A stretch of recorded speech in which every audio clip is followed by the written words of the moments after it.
friends, it's Amanda here, and today we're talking about the brand new palette from Tarte Cosmetics. You already saw it in the thumbnail and the title, so you already knew.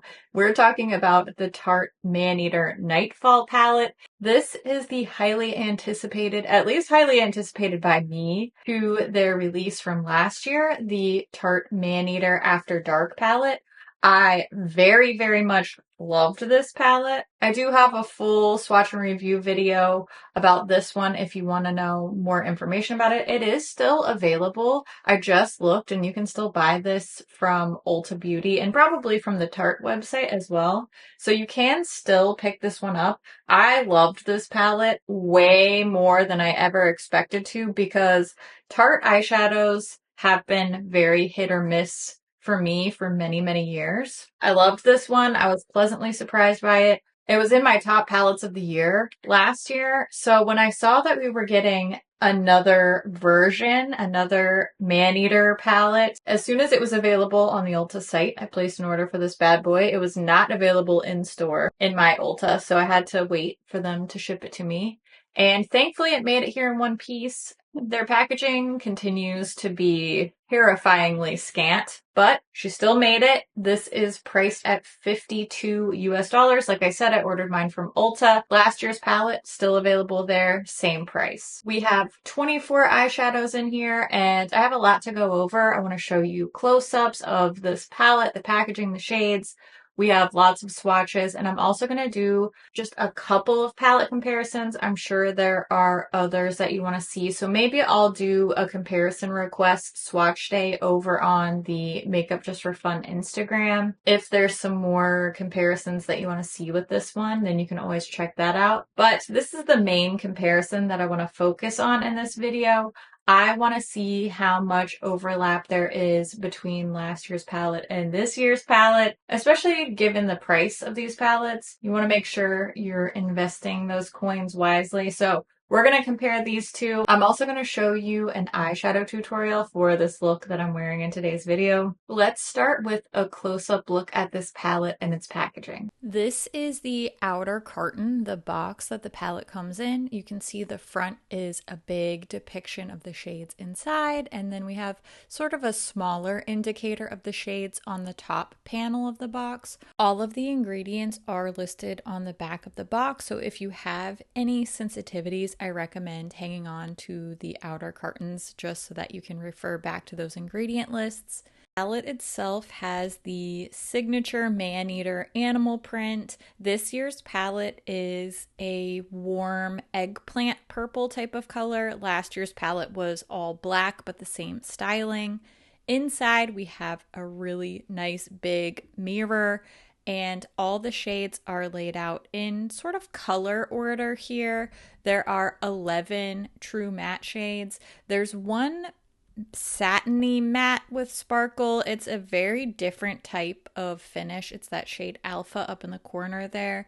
And then the remaining 12 shades are different types of metallic finishes. Some are more foily, some are more sparkly. You'll be able to tell the difference more in the swatches. And some of the metallic shades have that same animal print styling stamped into the actual eyeshadow. The top two rows are very warm neutral. Bottom two rows are more cooler / neutrals and a bunch of jewel tones. Now we're going to take a look at some swatches. First, I just want to show you the swatches of this palette on its own before I get to the comparisons. I will be showing you both finger and brush swatches. Finger swatches are on top, brush swatches are directly below. No primer, no dampened brush. I just use an e.l.f. flat eyeshadow brush for the brush swatches. Nothing too fancy. Just want to show you what it looks like with two different applications. So let's take a look at the swatches and we'll jump right into the comparisons from there. First, I just want to start off with a swatch of all the shades in the palette all together. That way you can really get a sense for this color story in its entirety, because when I switch over to the finger and brush swatches, I am going to break it up a little bit.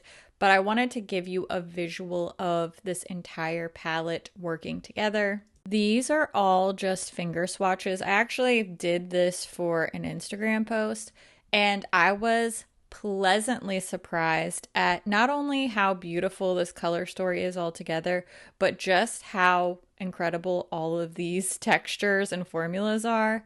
Now we're going to take a look at the palette 2 rows at a time. That way they're not all crammed in on my arm and it's easier to get a sense for each individual shade and how it looks with the different application methods. I think the thing to note here is how consistent these shades are. They look very similar when applied with either a finger or a brush, and that's particularly impressive to me with the metallic shades. Sometimes these shimmery toppers and foily metallics don't translate as well with a brush, and I'm just using a dry flat eyeshadow brush here. They look almost exactly the same no matter how you apply them. I think that's really impressive. I do still prefer a finger application with the metallic shades, but I think that's partially just because that's what I'm used to doing. However, I do think that it's really nice to know that these are going to perform well no matter what, especially for somebody who is doing makeup on somebody else, like a makeup artist. Now switching gears to the bottom 2 rows in this palette, and this is where a lot of the color is coming in. We've got the standout shades that are green, blue, purple, and then some of those borderline colorful shades, these rosy pink and purple mattes that sort of bridge the gap between neutrals and colors. I think it's pretty obvious that the bottom 2 rows are really where this year's palette diverges from last year's Maneater After Dark palette. I gotta say, I'm happy to see Tarte taking the leap into some more colorful and really bold shades. I hope that more mainstream brands are gonna follow suit with mixing up their offerings of so many neutrals. Now, let's take a little side-by-side look at the Maneater After Dark and Maneater Nightfall palettes. Last year's palette was a lot more neutral. We really only got a little bit of green and bright yellow as far as the colorful shades go. You can see that the neutral portions of Nightfall are very, very similar to a lot of the shades in the After Dark palette. Even the shades that aren't exact dupes are really going to give you the same type of eye looks at the end of the day. And for me personally, that's really what I consider to be a dupe, is if it gives the same look. But for the most part, this is where the similarities end. There are 2 shadows in the last 2 rows that I think are worth noting, that they are still similar to 2 shades from last year's palette, but overall it's not even really worth comparing this palette in its entirety. But there is a palette from last year's Tarte holiday set. This is the Glamour palette, and this is the first one that popped into my head. I loved this palette from last year, another one of my favorites of the year. And this is a lot more similar and definitely a better comparison for the bottom 2 rows of the Nightfall palette. Definitely not exact dupes, maybe some more similar eye looks coming out of these. But as far as my palette collection goes, this Glamour palette is definitely the absolute best comparison that I could give to the second half of the Nightfall palette. Next, I want to show you some of these shadows in action. And as I go through the steps of the tutorial, I'm going to give you my thoughts so far on this palette. All in all, I am incredibly impressed by the performance of this palette. It's definitely just as good as last year's palette was. I even like the colors more in the Nightfall palette. Performance-wise, this is definitely incredibly impressive. The eye look that you're seeing me create right now and that I was wearing in the talking portions of the video, I wore to an outdoor event and it was hot. We're talking mid-90s, close to 80% humidity, and this is in the evening. So I really put this makeup through the ringer, and this eyeshadow still looked good at the end of all of that. I was so impressed when I got home to wash my face, take my shower. I still had a very, very decent looking eyeshadow look on. It held up a lot better than some of the other makeup that I was wearing, and I was very impressed. I've been very happy with the looks that I've created so far. I've been happy with how this swatches. For the look that I'm wearing today, I do a lot of layering of matte shades. As you can see here, I'm building up this shade called Vixen, and I've already set my eye with some of the other mattes. And I'm not being perfect with my application. I'm really more just mapping out the area where I want to keep the shadow because I'm going to be doing so much layering and blending. I want a sort of rough guideline, a little sketch of where I want the color to be on my lid. I don't want it to get too carried away and too theatrical looking.